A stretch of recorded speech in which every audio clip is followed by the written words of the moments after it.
Have you ever imagined a king ascending to the throne at just 8 years old? Now, picture this young ruler facing centuries of corruption, idolatry, and disorder, and completely changing the destiny of a nation. Josiah was no ordinary king. In a time when the truth had been forgotten and the people were immersed in false beliefs, he did the unthinkable. He brought back faith, justice, and the covenant with God. But how did such a young boy manage to transform an entire nation? What challenges did he face? And what was the secret behind his incredible reform? Stay tuned until the end, because the story of Josiah will surprise and inspire you. Let's uncover this amazing journey together. The night was heavy over Jerusalem when chaos erupted in the royal palace. King Amon, a young but cruel man, lay dead in his own chambers, the victim of a conspiracy hatched by his own servants, who were meant to protect him. The blood still stained the marble floor when the guards captured the murderers, but the evil was already done. Judah, a kingdom already corrupted by idolatry and injustice, was now without a king. In the streets, the people murmured, who would take the throne? Amon had left no strong heirs or trusted generals, only a boy. Josiah was just 8 years old when he was hurriedly taken from the royal chambers and brought to the grand throne room. His small body barely filled the royal garments, and his eyes, still full of childhood innocence, reflected a mix of fear and confusion. Before him stood the elders, priests, and military commanders, all watching him with inscrutable expressions. "The king is ready to receive the council," an officer announced, his voice echoing through the stone columns of the palace. But was he really? The throne of David, where generations of powerful kings had sat before him, seemed gigantic beneath his small frame. His feet didn't even touch the ground. His heart raced. He had heard stories of his ancestors, brave kings like David and Solomon, but also of others who had led Judah to ruin. Looking around, Josiah noticed faces that didn't inspire trust. Some of the counselors were the same ones who had served his father and grandfather, men who had bowed to foreign gods and brought sinful practices into the very holy city. The boy king didn't know yet, but he was already surrounded by dangers, by traps disguised as smiles and promises. The silence stretched. Josiah swallowed hard. He didn't fully understand the weight of the crown they had placed on his head, but he felt a quiet certainty in his chest. That throne wasn't just a symbol of power. It was a responsibility, a calling. And though he didn't yet know how, he would do things differently. Long before Josiah was born, the palace of Jerusalem had already been overtaken by darkness. His grandfather, Manasseh, had ruled Judah for a long 55 years, enough time to transform the kingdom into something unrecognizable. The king had abandoned the God of his ancestors and bowed to foreign deities. Altars dedicated to Baal and sacred Asherah poles were erected even within the Temple of Jerusalem, desecrating the place that should have been holy. Even worse, Manasseh had plunged into abominable practices. The city echoed with the sound of flutes and drums while innocent children were burned alive as sacrifices to Molech, the bronze god that devoured victims in its blazing furnace. The prophets warned, cried out against the king's abominations, but their voices were silenced by the sword. Anyone who dared challenge the monarch ended up imprisoned, exiled, or dead. Then came Amon, Josiah's father. Young and impulsive, he didn't just follow in Manasseh's footsteps, but deepened the darkness. His reign was short, just 2 years, but long enough to solidify the corruption in Judah.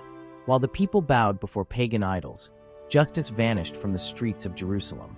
The poor were exploited, priests faithful to God were persecuted, and the powerful feasted while the people starved.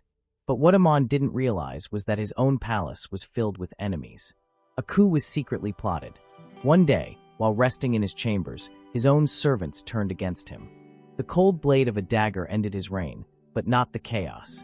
Now, at just 8 years old, Josiah inherited a kingdom on the brink of disaster. The weight of idolatry and injustice rested on his shoulders. The history of his ancestors seemed to point to an inevitable fate. But would the boy king be just another name on the list of corrupt rulers? Or would he dare to break the cycle? Josiah's first years on the throne were marked by uncertainty.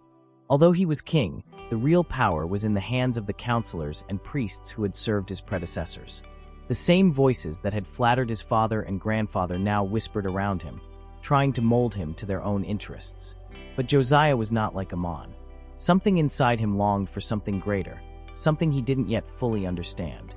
At the age of 16, when many kings his age would already be immersed in banquets and pleasures, Josiah chose a different path. The weight of the crown was no longer foreign on his head, and the stories of his ancestors burned in his mind. He didn't want to be remembered as just another king who led Judah to destruction. But where could he look? Who could guide him? That's when his attention turned to the high priest Hilkiah. Unlike many other corrupted religious leaders, Hilkiah still held on to faith in God and hope for the restoration of Judah. His words were different from the empty promises of the courtiers, and Josiah found in him a trustworthy advisor. It started quietly. The young king began to ask questions.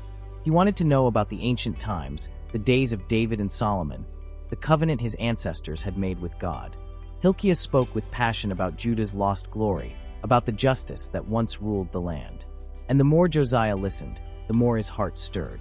He realized that Judah had drifted away from God, not only with idols and pagan rituals, but also in their attitudes. There was hunger and exploitation in the streets while the nobles accumulated wealth. The people lived without hope, enslaved by corrupted traditions. The law that should bring justice had been forgotten.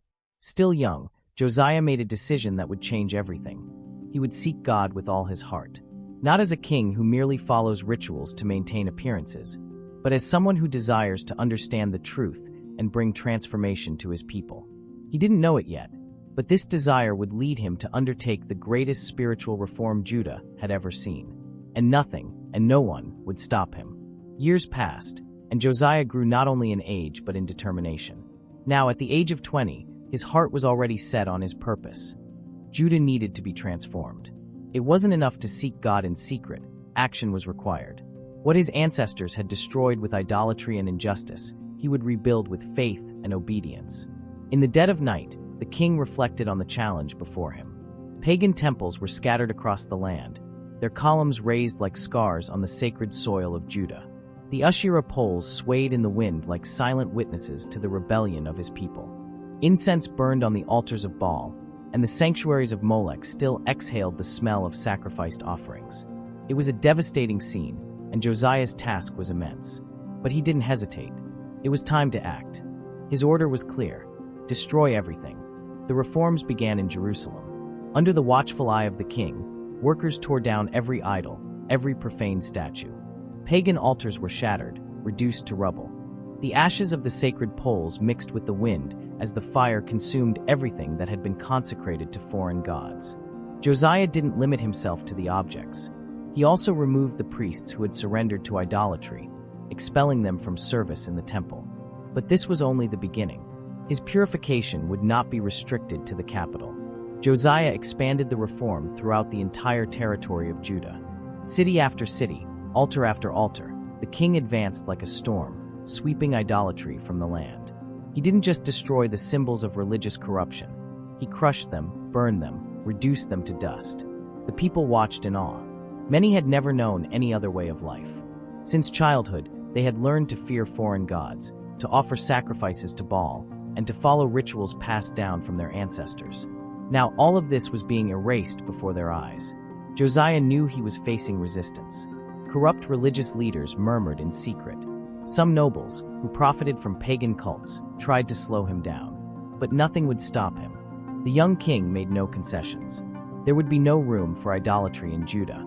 The kingdom, which had once been engulfed in darkness, was now beginning to see the first rays of light.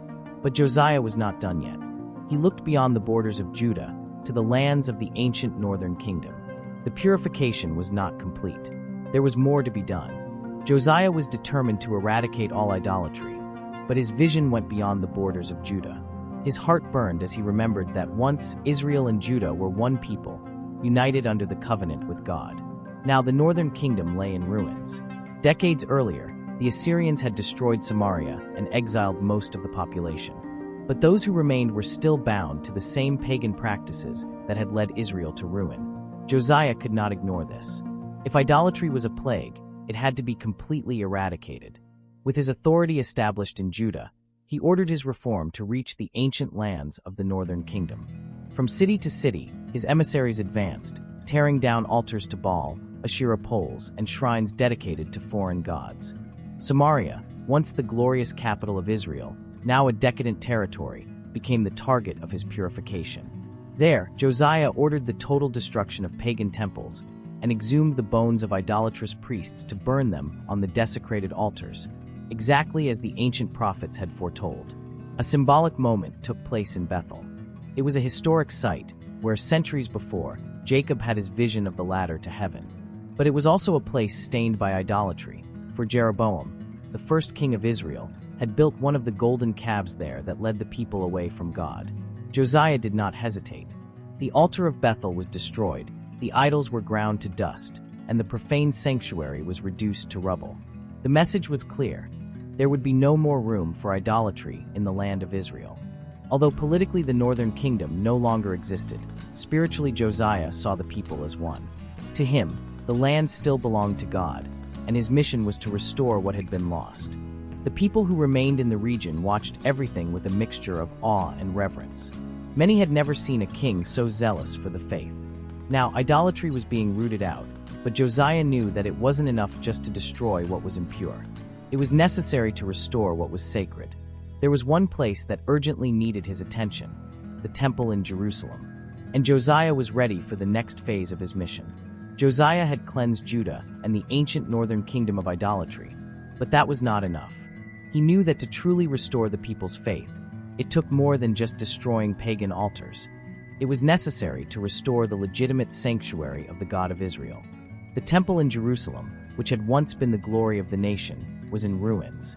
For years, it had been neglected, profaned, and plundered. Its halls echoed with the silence of an abandoned place. The walls covered with soot from incense burned to foreign gods. The gates creaked, and the halls that had once vibrated with the Levite songs were now empty. Josiah could not allow the spiritual heart of the nation to remain like this. Without wasting any time, he ordered that the treasures collected from taxes be used to repair the house of God. Masons, carpenters, and artisans were called. The dust was swept away, the cracked walls were restored, and the broken beams were replaced. Each stone set in place was a symbol of Judah's spiritual renewal. But amid this great reform, something unexpected happened. A discovery that would change Josiah's fate and that of the whole nation. The high priest Hilkiah, who was overseeing the work, found something among the rubble of the temple. An ancient scroll, kept and forgotten for generations. When he opened it and read its words, he felt a chill run down his spine. It was the book of the law, the record of the sacred words God had given to Moses. For years, Judah had lived in oblivion, unaware of the commandments that had once guided the nation. Now, the truth was finally coming to light. Hilkiah knew Josiah needed to see it immediately. He could hardly imagine the impact those words would have on the king. The sound of hammers and chisels echoed through the temple corridors when an unexpected commotion interrupted the work. The high priest Hilkiah hurried out of one of the dark chambers of the sanctuary, holding an ancient scroll with trembling hands. His heart raced because he knew he had found something extraordinary, a treasure more valuable than gold or silver. Before the scribe Shaphan, Hilkiah held up the scroll and declared solemnly, "I have found the book of the law in the house of the Lord." Tension filled the air. Many there had never heard of this book. The elders vaguely remembered stories about Moses' commandments, but through generations of idolatry and neglect, the knowledge of the law had been lost. Now by a stroke of fate, or rather, divine providence, the sacred words were before them once more. It was the very voice of God, forgotten and buried under the rubble of Judah's unfaithfulness. Shaphan took the scroll with reverence and, without hesitation, set off for the palace. King Josiah needed to know. Upon reaching the king's presence, Shaphan spoke respectfully, but without hiding the gravity of the discovery. "Your servant Hilkiah found a book in the temple." Josiah looked up, intrigued. A book? What book could be so important as to justify such a commotion? Shaphan unrolled the scroll and began to read. The sacred words filled the hall. It was the law of God, the commandments given to Moses, the blessings for those who obeyed, and the curses for those who turned away. As Shaphan read, Josiah's breath became heavy. His fingers tightened on the throne. Each sentence felt like a blade cutting through his soul. Then, the truth hit him like a thunderclap. Judah had turned away from God in a terrible way. They had broken the covenant. The sins of the people, the years of idolatry and corruption, all of this had been warned against in God's own words. And worst of all, the judgment was upon them. Josiah could bear it no longer. He tore his clothes right there, as a sign of deep repentance. A heavy silence fell over the hall. No one dared speak. The king's eyes were filled with tears, his expression marked by the weight of responsibility. The question burning in his heart now was a single one. Is there still hope for Judah? He needed an answer. And for that, he would seek the word of someone who spoke on behalf of God. It was time to consult the prophetess Huldah. Silence dominated the palace hall as the words of the book of the law still echoed in Josiah's mind. His chest rose and fell heavily, his breath cut short by the weight of the revelation. Everything was there, written centuries ago, and yet the people of Judah had ignored God's warnings. The king stood up, the torn fabric of his clothes hanging from his shoulders like a visible symbol of his distress. His soul was in turmoil. How had no one noticed before? How had they allowed the covenant to be so completely forgotten? He looked at his officials and priests, who stood frozen, speechless in the face of the king's reaction. Then, his voice finally broke the silence. What will happen to us? If these words are true, God's judgment is upon Judah. He knew the kingdom was already contaminated by generations of idolatry, injustice, and corruption. The reading of the law only confirmed what the prophets had been saying for years.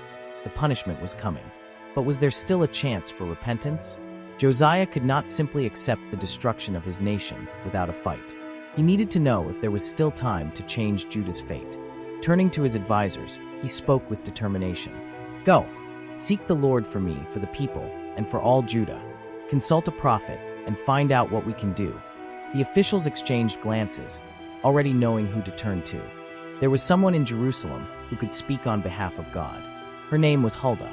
The hurried steps of the messengers echoed through the streets of Jerusalem. Josiah's command was clear. They needed an urgent answer, and for that, they would seek the word of a prophetess. Among God's servants in those days, Huldah stood out for her wisdom and discernment. Upon arriving at her house, the king's messengers explained the situation. The book of the law had been found, Josiah had heard its words, and now he feared for the fate of Judah. He wanted to know if there was still hope or if God's wrath was inevitable. Huldah listened attentively. Her eyes, deep and full of understanding, reflected the gravity of the moment. Then, the word of the Lord came upon her. Thus says the Lord, the God of Israel, the prophetess began, her voice firm and solemn. Judgment will come upon this place and this people. Everything written in the book will be fulfilled, for Judah has forsaken the Lord, sacrificed to other gods, and provoked his anger with their wicked deeds. The messengers exchanged worried looks. The nation's fate was sealed. But Huldah continued, Tell the king of Judah, who sent you to me. Her voice softened slightly. Because you humbled yourself before the Lord, because you tore your clothes and wept before him when you heard his words, he has heard you. Therefore, you will not see the calamity that will come upon this land. The messengers' hearts tightened. The message was clear. The punishment was inevitable, but Josiah would be spared from witnessing the destruction of Judah. In haste, they returned to the palace. When the king heard the report, he was silent for a long time. He knew he could not change the final fate of the nation, but that did not mean he would give up. If there was still time, he would use every moment to bring Judah back to the true God. And for that, he would make the most important decision of his reign. Josiah didn't know what the future held for Judah, but one thing was clear in his mind. He could not allow his people to go astray, even knowing that God's judgment was imminent. He had to act. It was time to renew the covenant with the Lord. With quiet authority, the king called for a large gathering. Throughout the territory of Judah, messengers were sent to summon families, leaders, priests, elders, and common people to come to the palace. The city of Jerusalem was filled with an air of expectation.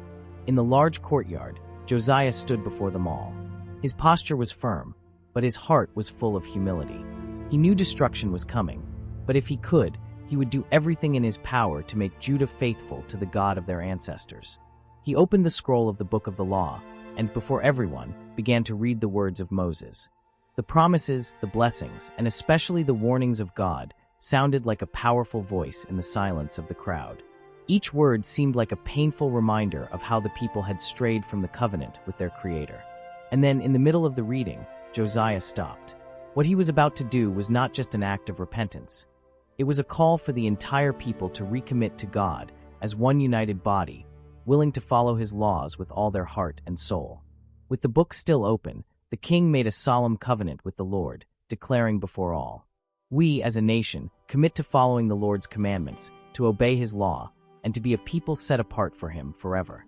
Hearing these words, the people knelt, moved by the gravity of the moment. They knew that although destruction was coming, the renewal of the covenant would be a light in the darkness. It was Josiah's final effort to restore Judah's faithfulness to God before the nation's fate was sealed irreversibly. And so, Josiah not only restored the temple, not only purified the cities, but renewed the covenant, calling the people back to the path of truth and obedience. Judah, at least for that moment, was united again under the promise of faithfulness to the Lord. Josiah's decision to renew the covenant with God was not just a symbolic declaration. It had to be reflected in concrete actions. The king knew that the people of Judah needed to rid themselves of everything that kept them from the Lord, and the greatest barrier was the idolatry that still permeated every corner of the kingdom. Josiah knew that true purification would not come with words alone, but with decisive actions. He ordered the pagan worship relics to be burned, destroyed, or buried in the ashes, with no possibility of return. The idolatrous priests, who had infiltrated the kingdom, were exposed and deposed, with no mercy for those who did not repent. Each city in Judah was inspected and purified. Josiah sent his officials to roam the fields and corners of the villages, ensuring no idol remained. Even the most remote places, where the humble people still held secret worship, were searched and purified rigorously. The people, who had mostly grown accustomed to idolatry, watched in awe and reverence as the changes took place. However, there was something new in the air, a growing hope that at last Judah could return to being the people of God. The pagan rituals were eliminated, and idolatry was eradicated. Josiah did everything within his power to restore the purity of worship to Yahweh, acknowledging that the first step to healing the nation was collective repentance and spiritual purification. And with the end of idolatry, Judah, now more united than ever, began to walk in the right direction. Josiah, with his courage and zeal, had done what many other kings had failed to do: cleanse the land of the evil that had contaminated it. But at the same time, he knew that the spiritual battle would not end with the destruction of the pagan altars. It was just the first step of a long and difficult journey. But at that moment, Judah rose again with strength, as a redeemed people, eager to restore their relationship with God. Josiah, in his tireless quest to restore the spiritual purity of Judah, knew that true worship of God could not be divided. It wasn't enough to destroy the pagan altars and purify the temples. A single, holy, and unified place was needed, where the people could gather to worship the Lord with all their heart. The temple in Jerusalem, built by Solomon, was in ruins, not just physically, but spiritually, as it had been profaned and neglected by many of the previous kings. However, Josiah knew that this was the center of true worship. If the nation wanted to turn back to God, the temple would need to be restored to its former glory, and the practices of worship would need to be centralized there. With a heart burning for the cause, the king ordered a major reconstruction effort. The temple, which had been desolate, now welcomed a flow of workers who, under the king's leadership, began to clean and restore everything that had been damaged. The gold and incense, which had been removed by other kings, were returned to the temple with great reverence. The priests, who had been distanced from their duties for years, were called to purify and rededicate the temple to God. The centralization of worship was not just about the location, but the soul of the worship. Josiah did not allow any form of strange or corrupt worship to enter Jerusalem. Only true worship, as described in the law, would be allowed in the temple. The priests and Levites were instructed to strictly follow the prescribed rituals, and the people were reminded that they should no longer worship at scattered altars or in places of foreign worship. Every step Josiah took toward the renewal of Judah, he moved closer to the purity of true worship of God. And the people, who had once lived scattered in idolatrous practices, now gathered with zeal and reverence, going to the temple as the only legitimate place of worship. The hope for a renewed Judah filled everyone. The centralization of worship in the temple was not just a political or religious act, but an act of fidelity to God, a mark that Josiah was willing to follow the path of the law, no matter the cost. And by restoring the temple and the worship of God, he gave a clear sign to all the people. Judah was returning to be God's chosen people. Now in Jerusalem, everyone could unite, and the temple once again became the center of their spiritual life. True worship was restored, and Judah was once again preparing to be under the protective gaze of its God. After so many years of spiritual darkness and corruption, Josiah wanted the people to feel the weight of history, the deep meaning of their deliverance, and above all, to remember who they were, a people chosen by God. To achieve this, he planned a Passover celebration like never before in Judah. Passover was not just a religious feast. It was a powerful memorial of their redemption from Egypt, an event that symbolized the liberation of a people from slavery to the promised freedom. Josiah knew that to restore the nation, he needed to revive the memory of this great salvation. And he did so with fervor and zeal, aiming to inspire in the heart of every Israelite the same feeling of gratitude that the ancients had experienced on the night of their liberation. The city of Jerusalem was transformed into a vibrant setting. The entire kingdom was called to participate. Families prepared, bringing their lambs and organizing for the sacrifice, while the priests, now restored to their roles, prepared to perform the rituals with complete fidelity to the instructions of the law. Josiah made sure that no detail was neglected, and more importantly, he himself led the celebration. At the heart of the restored temple, the king stood before God, setting an example of humility and devotion. He became the first to sacrifice the lamb, signaling his commitment to the truth and purity of his worship. The people, gathered in large numbers, united in prayer and song, singing hymns of praise and thanksgiving, remembering God's promises and the great mercy he had always shown to his people. Families gathered, sharing the Passover lamb meal, and the children, who had never known the true Passover, now saw the story of their redemption being told before them. Never before in Judah had a Passover been celebrated with such dedication. Josiah not only restored the ritual, but made the people feel the grandeur of the event, the weight of the sacrifice, and the importance of obedience to God. The entire kingdom was now marked by a renewed faith, and everyone knew that, by celebrating the Passover, it was not just a remembrance of the past, but also a renewal of hope for the future of a restored Judah. That night, the nation experienced a collective sense of renewal, as if a new chapter were being written for Judah. The Passover was no longer just an ancient tradition. It now represented the true spiritual liberation of a people reconnecting with their God, under the leadership of a king with a pure heart and unwavering commitment to divine truth. The historic Passover celebration under King Josiah was marked not only by religious faithfulness, but by a profound sense of unity among the people. It was as if ancient Israel had been restored, and Judah, now purified, was once again ready to walk in the ways of God. While Josiah worked tirelessly to purify the worship of God and restore the temple, he knew that spiritual changes alone would not be enough for the true renewal of Judah. The kingdom needed a profound transformation that reached not only the altars but the daily practices, customs, and social structures. Worshipping God should not just be a religious ritual, but should be reflected in every individual's attitudes toward others. Josiah knew that Judah's sin was not only in the pagan altars, but also in social injustice, immorality, and abuses spreading throughout the kingdom. Idolatry had given rise to shameful practices, and it was time to reverse that. Josiah's reforms were not limited to worshiping God, but extended to the daily life of the people. He took drastic measures against cult prostitution, an ancient and deeply ingrained sin in the behavior of the people. Prostitution in temples, which had previously been considered an acceptable practice by many, was immediately eradicated. Josiah knew that this degrading practice represented the greatest offense to God's holiness and to respect for human dignity. He ordered all the houses of prostitution associated with pagan worship to be shut down and their prostitutes stripped of their roles, giving them the opportunity to restart their lives. Furthermore, the king fought against the sacrifice of children to the god Molech, a practice carried out by his predecessors. The high places of sacrifice to Molech were destroyed, and any trace of such practice was eradicated. The sacrifice of children in the name of a pagan god was one of the cruelest and most despicable forms of idolatry, and Josiah, with all zeal, acted to put an end to this barbarism. In the economy and politics, Josiah implemented reforms aimed at protecting the most vulnerable. He opposed the exploitation of the poor, and measures were taken to ensure that justice prevailed, especially in matters related to trade and tax collection. Social oppression was widely fought, with the king seeking to reverse practices of abuse by the rich and powerful. Josiah wanted a society where the principles of equity and justice established by the law of Moses were lived out in daily life. The king was also concerned with the conditions of widows and orphans who had been neglected for years. He promoted laws that guaranteed their protection, preventing them from falling into extreme poverty or abandonment.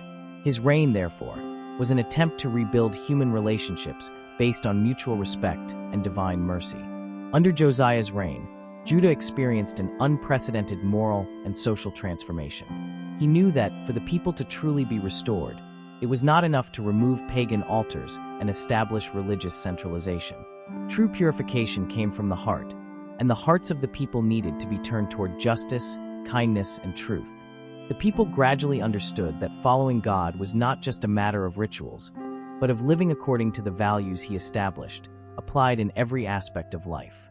Josiah, with his strong and firm leadership, managed not only to transform worship, but also the very social foundations of Judah, preparing the people to live with integrity and honor before God. The transformation Josiah promoted was not only spiritual and moral, but also economic and social. Under his leadership, Judah experienced an era of prosperity, as if the heavens had opened up again over the land, responding to the king's sincerity and the restoration of principles of justice and piety.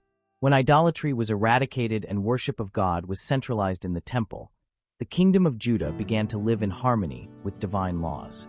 The stability Josiah brought to both religious and social life reverberated positively in the kingdom's finances. Without the high costs of pagan practices, and with a new sense of order and justice, the economy flourished. The lands, which had previously been neglected and desecrated by idolatrous cults, were now dedicated to God, and thus began to produce abundantly. Trade prospered, roads were restored, facilitating the movement of goods and increasing commercial exchanges with neighboring kingdoms. The social justice implemented by Josiah also had a direct impact on improving people's lives, especially the poor and vulnerable, who now enjoyed more protection and dignity. Throughout his reign, resources were well managed, and the people began to feel the reflection of a government that cared for integrity and honesty. Harvests multiplied, farmers began to gather abundant crops, and the production of goods increased. The arts also flourished, as the peaceful and prosperous environment allowed people to dedicate themselves to work and art with more commitment. Josiah not only sought Judah's physical well-being, but also invested in the kingdom's infrastructure. The city of Jerusalem was beautified, with improvements to the walls and the temple, but also with constructions that promoted the well-being of the population, such as markets and water fountains. Prosperity also had a direct impact on the army, which was better trained and equipped, ensuring the security of Judah against external threats. The internal stability of the kingdom gave Josiah the opportunity to strengthen the army and maintain order within his territory, without the need to worry about internal rebellions. Moreover, Josiah maintained good diplomatic relations with other kingdoms, including the rising Babylon, and even with the weakened Assyrian Empire. This careful diplomacy ensured peace at the borders, allowing Judah to focus on its own growth and strengthening. Judah's prosperity under Josiah was not only a reflection of good economic policies, but also of the true spiritual transformation of the people. When the kingdom turned its heart to God, blessings began to flow. Josiah became a symbol of how divine justice, when truly applied, brings prosperity not only to the soul but also to the land. The people saw how faithfulness to God bore tangible fruits. Under Josiah's leadership, the kingdom thrived in peace, justice, and wealth, becoming an example of how the pursuit of holiness and social integrity could bring about an era of true and lasting prosperity. With Josiah's internal reforms, the nation of Judah experienced a profound renewal, but the kingdom did not exist in isolation. The international scene was also in flux, and Josiah found himself navigating a sea of complex alliances and conflicts. Judah's position in the world was changing, reflecting the major transformations in the Assyrian Empire, the rise of Babylon, and the growing power of Egypt. At the start of his reign, Judah was surrounded by declining powers and others on the rise. The Assyrian Empire, which for decades had been the greatest threat to the kingdoms of the Middle East, was in decline. The Assyrians were losing their dominance over the region due to internal pressures and invasions from other peoples, which created an opportunity for neighboring kingdoms, including Judah. Josiah knew that this moment of Assyrian weakness could be a decisive factor in his kingdom's strategic position, so he sought to maintain a cautious stance, taking advantage of the reduced external pressure to reinforce internal stability. On the other hand, Babylon was emerging as a new power on the international stage under the leadership of Nabopolassar and later, his son Nebuchadnezzar II. Josiah, ever shrewd, knew that this new power could represent both a threat and an opportunity. He kept a close watch on Babylon's movements, trying to align with them when necessary, but without losing Judah's independence. However, the greatest imminent threat on the horizon for Judah did not come from Babylon, but from Egypt, which sought to regain control of the region and expand its influence. Pharaoh Necho, in 609 BC, decided to march north with a large army, aiming to intervene in the political disputes between the kingdoms of the region. Egypt wanted to ensure that Assyria, even though weakened, was not completely overthrown by Babylon, and that its power was maintained as a counterbalance. To do this, Pharaoh Necho needed to secure control over the territories between Egypt and Assyria, and Judah, which lay in the way, could not be ignored. It was at this crucial moment that Judah's international position became even more delicate. Josiah, as the defender of his nation and its covenant with God, did not want to submit Judah to Egyptian domination, especially considering Egypt's history of oppression. However, Necho's military strength was immense, and direct war with Egypt seemed suicidal. Nonetheless, Josiah, with his usual courage, decided to interfere with Necho's movements, in an attempt to protect Judah's sovereignty and prevent Egypt from expanding its influence in the region. This attempt at resistance, although driven by a legitimate desire to maintain Judah's independence, placed Josiah in a fatal confrontation with Egypt, a conflict that would have devastating consequences for the kingdom. This battle, which took place in the plains of Megiddo, was a turning point in Judah's history, as many of Josiah's ambitions to preserve the kingdom's sovereignty were thwarted by an impulsive action. The international context in which Josiah operated showed how, even with successful internal reforms, the external pressure from great powers could be a determining factor in a nation's destiny. Judah, which had spiritually risen under Josiah, now found itself facing an international dilemma that its leaders could not avoid, sealing a tragic fate for the kingdom. Judah's fate was about to be sealed in one of the most emblematic battlefields in its history, Megiddo. The news of the Egyptian army's movements under Pharaoh Necho reached Josiah's ears like an omen of imminent danger. Necho, a pragmatic and determined leader, was marching north to face the Babylonians, but to do so, he needed to pass through Judah's territory. Josiah, firm in his belief that his nation should remain independent and free from foreign intervention, did not hesitate to make a bold decision, even knowing the immense scale of the Egyptian threat. Josiah knew that Assyria, still with fragile forces, might not be enough to stop Necho's march northward. In his mind, the interests of Judah and those of Babylon, which was rising as a growing power, seemed aligned. It was a risk, but Josiah preferred to fight for the sovereignty of his people, believing that the kingdom's independence was more important than any diplomatic consideration. The strategy was risky, but Josiah, in his youth and vigor, felt driven by the courage of a king who had restored faith and justice in his kingdom. It would not be now, at the height of his reign as a reforming king, that he would retreat before the power of a pharaoh. Thus, King Josiah prepared his troops with fierce determination, marching to meet the enemy in the plains of Megiddo. However, the battle would not be just a clash of military forces.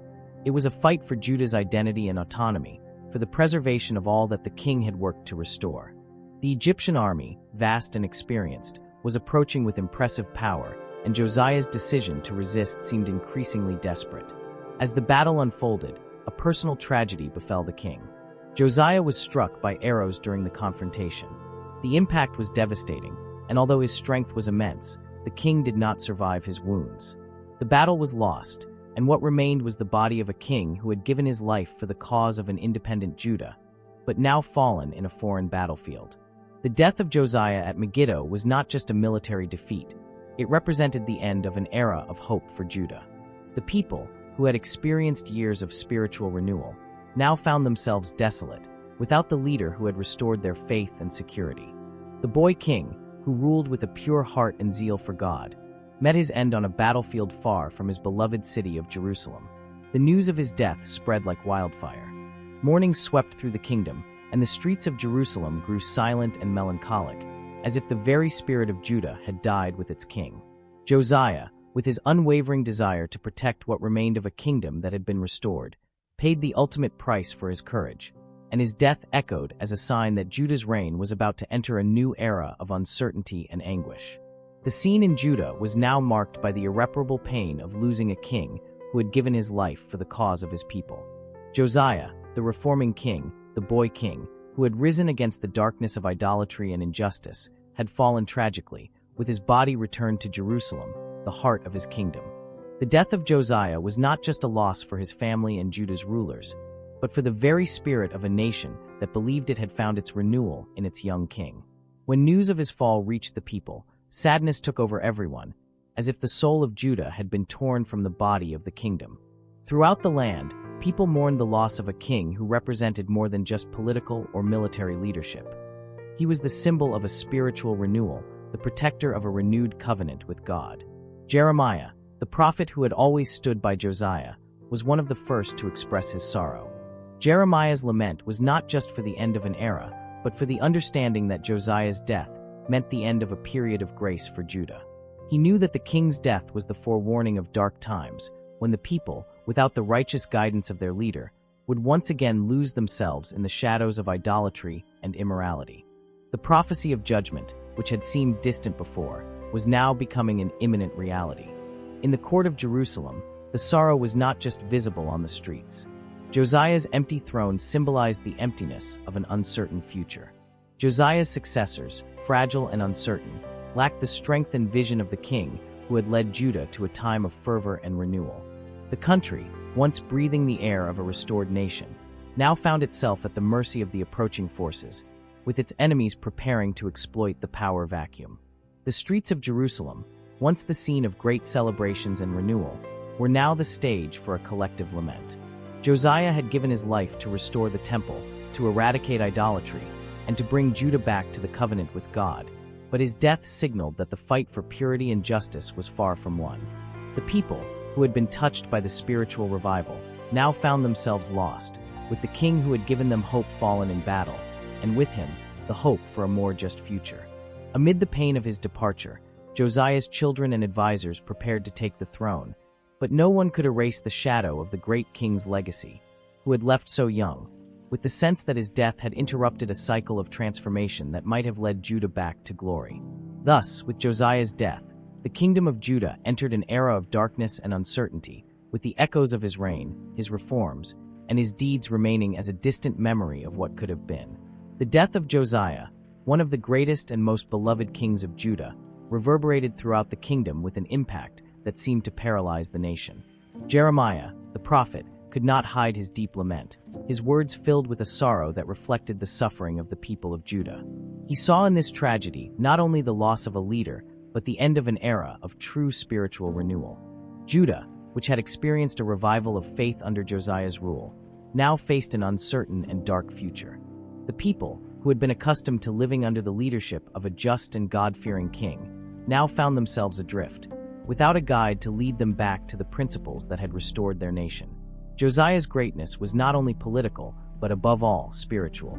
He had been a king who had led the people with wisdom, and most importantly, with faith in God, believing that Judah's true strength was not in weapons or military power, but in the covenant with the Creator.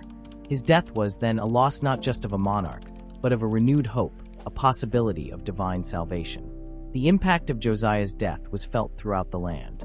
The cities, once vibrant with religious reform, now seemed shadowed and empty.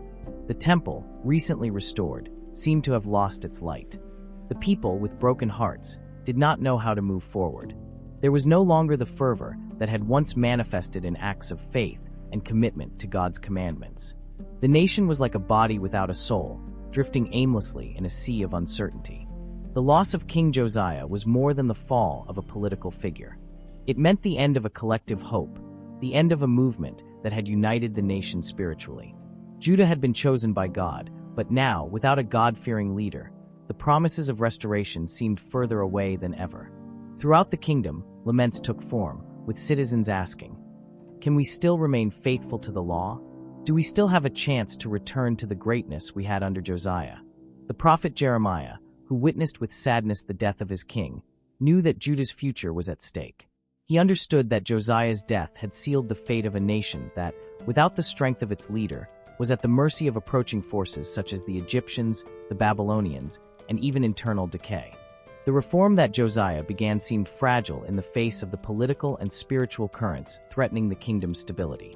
Thus, Judah, without the strength of the king who had transformed the kingdom into a God-centered nation, slowly fell into the shadows of idolatry and corruption, moving closer and closer to the fulfillment of the ancient warnings of divine judgment.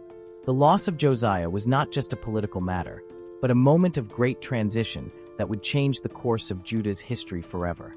After the tragic death of Josiah, Judah's reign was cast into a spiral of decline that seemed inevitable. Josiah's successors, lacking the same vision and commitment to spiritual reform, began to distance themselves from the religious reforms that had been implemented with such zeal. The people, who had experienced the purity of worshiping God and returning to the law, now found themselves in a state of confusion and disorientation, unsure of which direction to take. The new kings, in their pursuit of power and stability, soon succumbed to the temptation to restore pagan worship and the practices Josiah had eradicated. Idolatry, which had been banished from the cities of Judah, returned with force, once again occupying the altars and temples that had been purified. The destruction of idols, which had been a demonstration of Josiah's zeal for God, was reversed, and idolatrous priests returned to their positions, offering sacrifices to foreign gods, completely ignoring the warnings of their deceased king. With the return of idolatry, immoral practices such as sacrifices to Molech and cult prostitution also resurfaced. Judah, which had once seemed on the brink of a great restoration, now sank once more into the darkness of disobedience. The nation, which had been a model of justice and religious purity, now became a reflection of its former corruption. The atmosphere of uncertainty and despair spread throughout the kingdom, with the people being swept away from their commitment to the law of God. The leaders, lacking the moral strength of Josiah, succumbed to external pressure and internal greed. The kingdom, which had been preserved by sincere reform, was now in ruins, its foundations corroded by impiety and corruption. The promises of prosperity and peace that Josiah had offered were crumbling like sand between their fingers. The economic stability and social justice that had flourished under his reign began to disintegrate, replaced by an increase in oppression and exploitation. The people, who had experienced a spiritual revival, now found themselves once again under the weight of injustice and disorder. This decline was not just the reflection of a political change. It was, in fact, a deep spiritual departure, an abandonment of the promises made to God. Josiah's death sealed Judah's fate, which, in the absence of firm spiritual leadership, drifted further and further from the covenant that had defined it as a chosen nation. And so, Judah was tragically dragged into the abyss of moral and spiritual decay, ever more distant from the greatness it had experienced under Josiah. The kingdom, now lost to sin and external forces, was moving toward its own end, with the imminent destruction reflecting the lack of faith, justice, and righteousness that had been the foundation of the reign of the great king who was gone. With Judah's decline following Josiah's death, a new and powerful external force began to exert growing influence over the kingdom: Pharaoh Necho of Egypt. The power vacuum left by Josiah's death did not go unnoticed, and Egypt, always alert to the political and territorial disputes in the region, saw an opportunity to expand its influence over Judah. In 609 BC, Pharaoh Necho marched north with the aim of confronting the Babylonians and securing control over the lands of the ancient Assyrian Empire.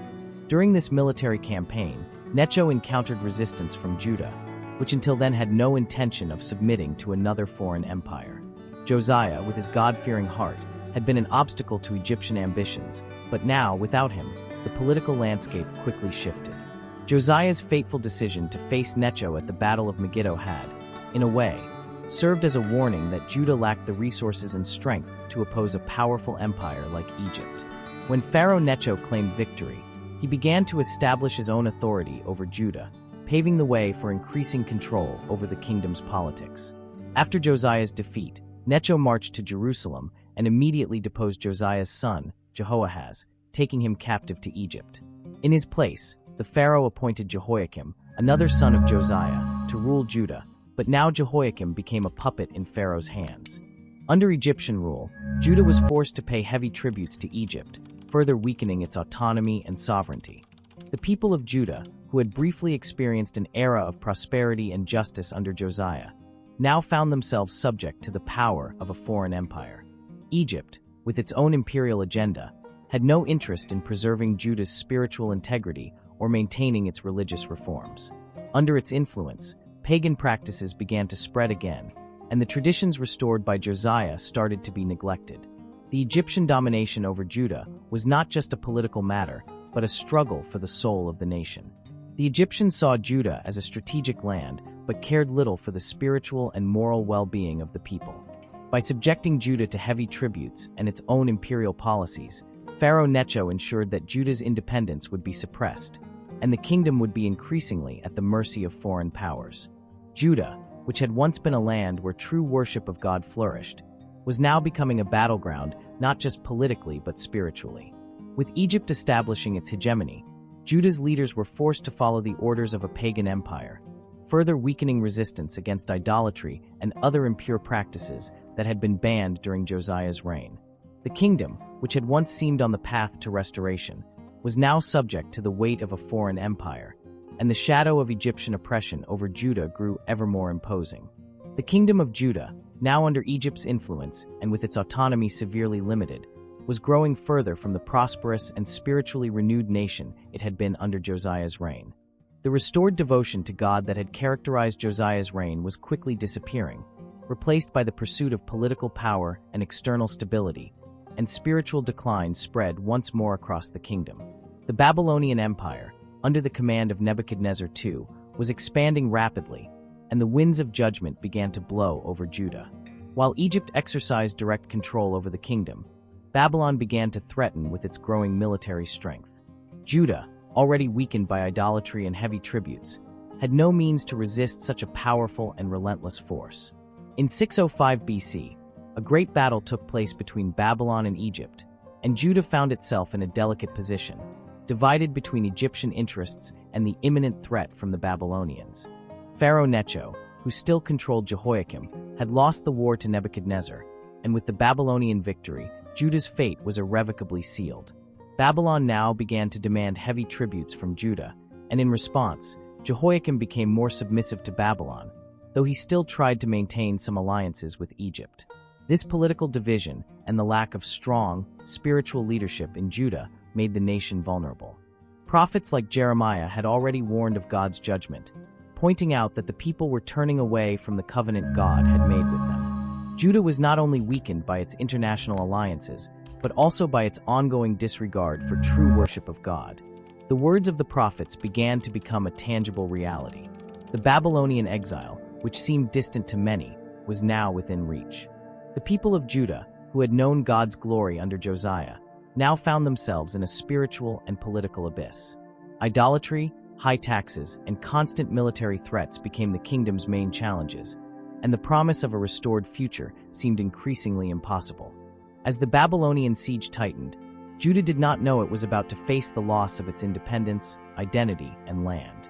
The Babylonian exile, which would begin with the destruction of Jerusalem and the Temple, would be a divine judgment for the people's disobedience and failure to uphold the covenant with God. What seemed like an inevitable fate was becoming a reminder that God's promises were always fulfilled, whether for blessing or judgment. Judah, on the brink of destruction, was marching toward exile, a period of suffering and reflection that would lead the people to a deep reassessment of their relationship with God and their identity as His chosen nation.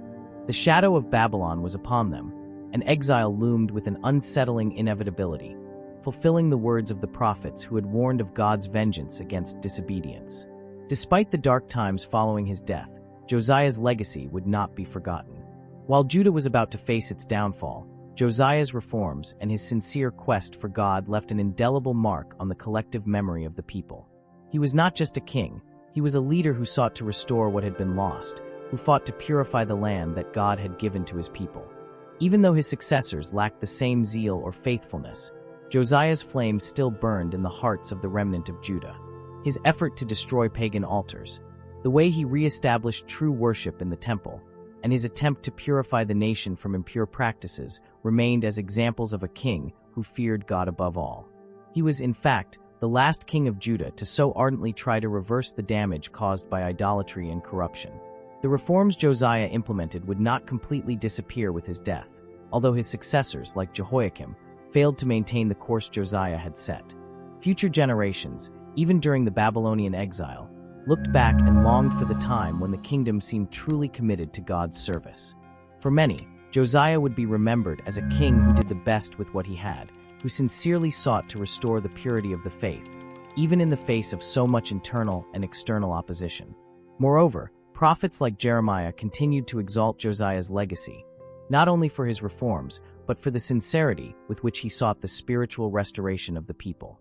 When Jeremiah lamented the fall of Jerusalem and the imminent exile, he looked back and saw in Josiah a hope that was unfulfilled but still resonated as a model of true faith. For the people, Josiah's reign became a symbol of something that could have been but was lost due to continued disobedience. However, Josiah would not be seen merely as a king who failed to save Judah, but as an example of leadership who sought, with all his strength, to align himself with God's purposes. He was, without a doubt, a beacon of light in a dark time, a king who tried to bring back what had been lost to true worship and holiness. Even amidst destruction and exile, the people of Judah did not forget the words of God delivered by Josiah, and the promises made to him, though delayed for a time, still resonated in the prayers and hopes of future generations. Josiah, the boy king, although he did not live long enough to see the complete restoration of the nation, was a landmark of genuine faith and devotion. His legacy would live on not only in the words of the prophets, but in the hearts of a people who, despite their failures, would never forget their king's efforts to restore the relationship with God. And so, we come to the end of our journey through the story of Josiah, a king who, even in times of decay, sought to restore faith and purity in Judah. His legacy of courage and sincerity before God still echoes as an example of true leadership and unwavering devotion. Though his reign was brief, he leaves us an important lesson about the challenges of staying faithful, even in the face of adversity. Now, I'd love to hear what you think about Josiah's story. Leave your comment below and share your thoughts with us. If you enjoyed this video, don't forget to like and subscribe to the channel so you won't miss any new content. Hit the notification bell to be alerted whenever we post something new and help us continue bringing stories and lessons like this one. See you in the next video.